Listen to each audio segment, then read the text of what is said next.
तो दोस्तों हम बैठे हैं भारत के भविष्य के साथ। ये बच्चे ही हमारे भारत का कल हैं और ये देश जो है कल इन बच्चों के हाथ में जाना है। तो ये नन्हे मुन्ने बच्चे हमारे साथ, इन्होंने कहा कि ये कुछ बात करना चाहते हैं। तो चलिए बच्चों की बातें बच्चों की जुबानी सुनते हैं और सबसे पहले इनका परिचय लेते हैं, यानी इंट्रोडक्शन लेते हैं। क्या नाम हुआ आपका? हमदान अब्दुल मलिक। तो अब्दुल मलिक जी कहाँ से आए हैं आप? महाराष्ट्र। महाराष्ट्र से। अच्छा बताइए क्या क्या कहना चाहते हैं? आप कह रहे थे कि मुझे कुछ बोलना है।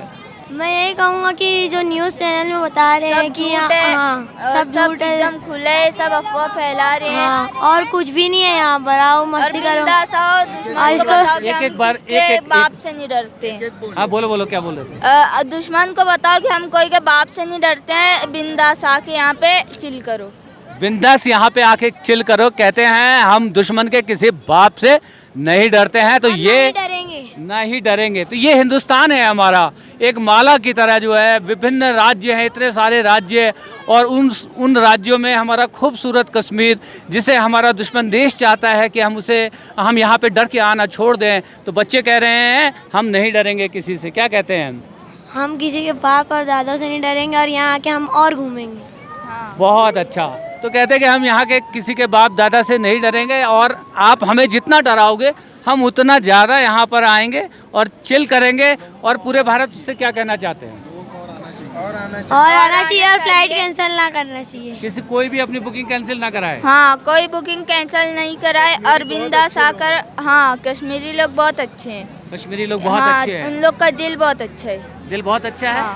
बहुत अच्छे मेजबान है, बहुत अच्छे होस्ट है और यहाँ मेहमान नवाजी बहुत अच्छी है। जी। और आप बोलिए। ये जो न्यूज़ में इन लोग बोल रहे हैं ये अफवाह फैलाए हैं। इधर देख लो, सब लोग एकदम अच्छे से हैं और क्या बोलते, इधर के मेहमान नवाजी भी बहुत अच्छी है। और जितना इन लोग डराएंगे उतना हम लोग आएंगे और कोई का बाप दादा से नहीं डरते हम लोग। उन लोग को जो करे वो करन दो, कोई का बाप दादा से नहीं डरने का। जितना डराएंगे उतना आएंगे, मजबूती से जवाब देंगे। ये है कल का हिंदुस्तान, जिनके हाथों में हमारे आने वाले समय में देश की बागडोर जानी है। तो ये कहते हैं कि जितना डराओगे उतना मजबूती से, उतना बेखौफ होकर के हम यहाँ कश्मीर में आएंगे और कश्मीर और उतना ही घूमेंगे। दुनिया की जन्नत है जो कश्मीर। तो सबसे पहले अपना खूबसूरत नाम बताइए। जी, मेरा नाम दीप्ति तिवारी है और मैं मुंबई से आई हूँ। वैसे मेरी फैमिली दिल्ली में रहती है। जी। दिल्ली में कहाँ रहती हैं? दिल्ली में नोएडा, दिल्ली एनसीआर। तो अपने बारे में थोड़ा सा बताइए। जी, मैं मुंबई में जॉब करती हूँ एक शिपिंग कंपनी में। जी। और अभी जो हालात चल रहे हैं, मेरा बड़े दिन से कश्मीर में आ चुकी हूँ पहले भी 2021 में। तो बड़ी हॉस्पिटैलिटी थी, बहुत खुश हुई थी यहाँ आके। अकेले उस टाइम में मैं सोलो ट्रैवल किया था, तो बड़े अच्छे थे लोग। फिर जब दोबारा ये देखा कि हालात हो रही है, कश्मीरियों को कश्मीरियों को इतना बदनाम किया जा रहा है, तो मुझे बड़ा दुख हो रहा था कि कितनी नफ़रत फैल गई है। तो मुझे लगा हम सोशल मीडिया में बहुत कुछ लिख सकते हैं, बट एक्शन लेने का टाइम है। Action is very important. So I thought if I come over here, at least उनको थोड़ा होप जगेगा कि येस पीपल कैन कम। थोड़ा टाइम लगेगा बट लोग आएंगे। तो मैं थी, दहशत में थी, मेरे को भी डर लग रहा था कि मैं कैसे जाऊँ, बट आई करेज मैंने लिया कि नहीं, मैं करूँगी try. Let me just try. And एक बंदूक की गोली, एक आतंकवादी मुझे अपनी कश्मीर में जाने से नहीं रोक सकता है। तो मैंने ये सोचा, और मैंने कश्मीर हमारा है और हमारा ही रहेगा, और जो सारे कश्मीरी लोग हैं वो भी हमारे ही हैं। तो हम कैसे उनको बाइकआउट कर सकते हैं? और ये इतनी नफ़रत जो फैला रखी है, ये बंद करें। इवन देखो जो मैडम का जो नई शादी हुई थी, उनके हस्बैंड चले गए, फिर वो यहाँ पे भी आके कह रही हैं कि प्लीज़ नफ़रत बंद करो, पीस फैलाओ। अच्छा दीप्ति, मुझे बताइए, जैसे आप सोशल मीडिया पर एक्टिव रहती हैं, तो अभी जो आपने जिनकी बात करी, तो मुझे खूब आपने याद दिलाया जो विनय नरवाल जो इसमें गए हैं, और वो उन्हीं हिमांशी उनका नाम है पत्नी का, और उन्हीं की सारी फ़ोटो जो है वायरल हुई है। उसी की घिबली बनाई थी किसी राजनीतिक पार्टी ने और अपने हैंडल पर शेयर किया था, जिसके बाद बहुत ज़्यादा ट्रोल होने के बाद वो घिबली हटा ली।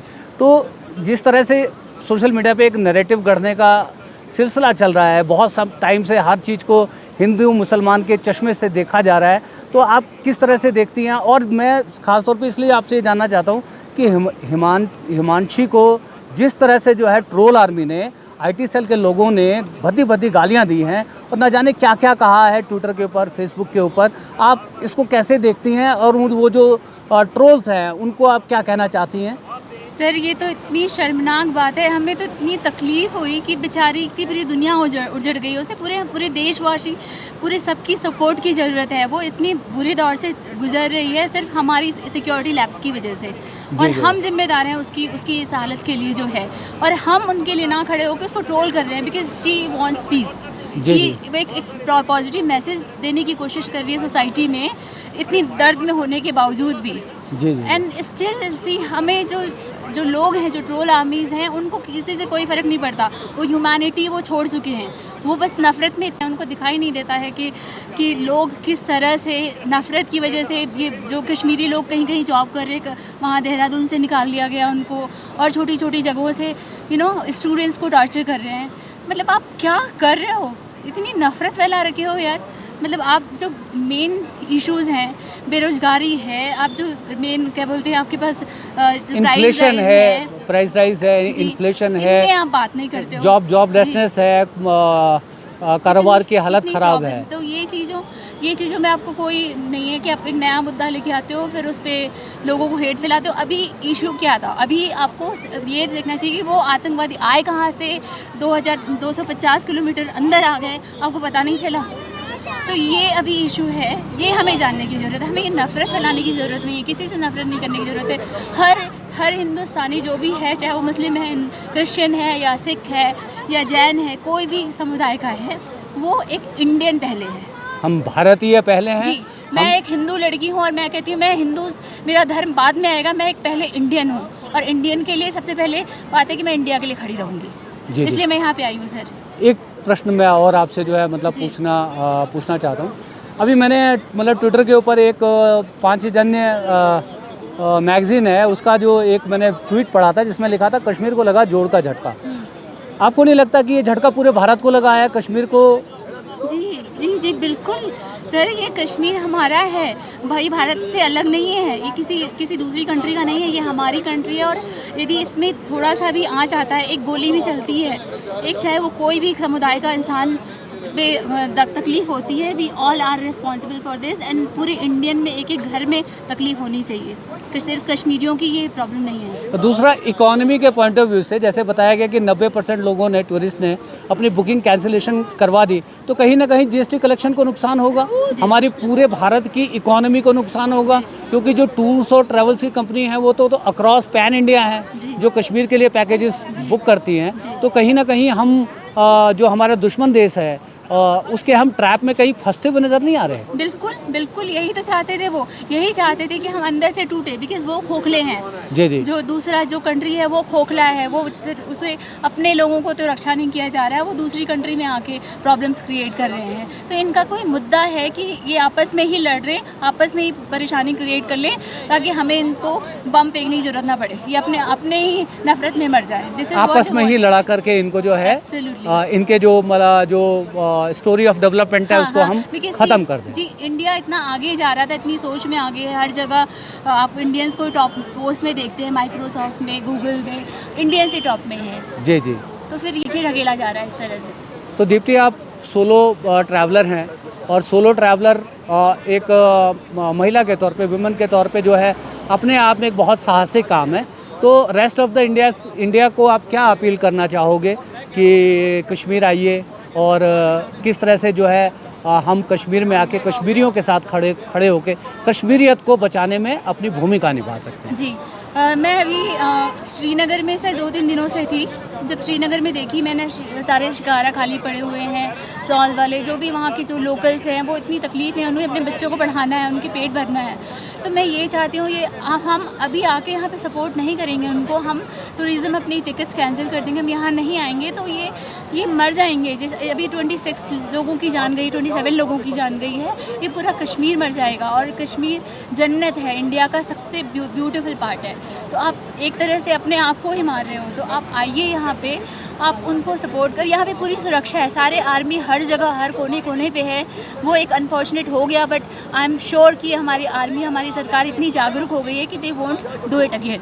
So I'm sure that everybody is safe. Please come over here, support Kashmiris, stand for them, and tell them that we stand united in any conditions and we support India. तो आपने सुना दीप्ति तिवारी को। Deepti Tiwari solo traveller हैं और अपने डर को जीत करके एक विजेता के तौर पे पहलगाम की सरजमी से पूरे भारत को, पूरे भारतवासियों को, जिन लोगों ने अपने टिकट कैंसिल करवाई हैं उन सबको दोबारा से इनवाइट कर रही हैं कि दोबारा से आइए कश्मीर में।